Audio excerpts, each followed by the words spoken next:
ముఖ్యమంత్రి చంద్రబాబు సంక్రాంతి పండుగను తన స్వగ్రామంలో జరుపుకోబోతున్నారు. కుటుంబ సభ్యులతో కలిసి నారావారిపల్లిలో సంక్రాంతి వేడుకలకు హాజరవుతారు. ఇందుకోసం ఆయన ఇవాళ సాయంత్రం నారావారిపల్లికి వెళ్లబోతున్నారు. 4 రోజులు చంద్రబాబు అక్కడే ఉంటారు. విజయవాడ నుంచి ఇవాళ రాత్రికి సొంతూరుకు వెళ్తారు ఏపీ సీఎం చంద్రబాబు. మంగళ, బుధ, గురువారాల్లో గ్రామంలోనే ఉంటారు. ఈ సందర్భంగా 140 కోట్లతో పనులు అభివృద్ధి కార్యక్రమాలకు శంకుస్థాపన చేస్తారు. 20 కోట్లతో ఏర్పాటు చేసిన అభివృద్ధి పనులు ప్రారంభిస్తారు.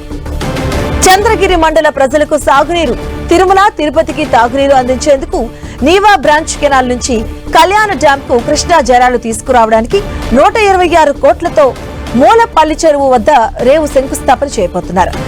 అలాగే కుటుంబ సభ్యులు, గ్రామస్తులతో సీఎం గడపబోతున్నారు. 14వ తేదీన స్వర్ణ నారావారిపల్లె ప్రాజెక్టులో భాగంగా skill development centre, community health centre, ఇక Tata DIMC indoor substation, CC రోడ్లు ప్రారంభిస్తారు. రంగంపేట, భీమవరం నుంచి లింగేశ్వర ఆలయానికి వెళ్లే తారు రోడ్డు, అలాగే అనిమల్ హాస్టల్, డిఆర్డీఏ ఆధ్వర్యంలో మహిళలకు ఈ ఆటోలు పంపిణీ చేస్తారు.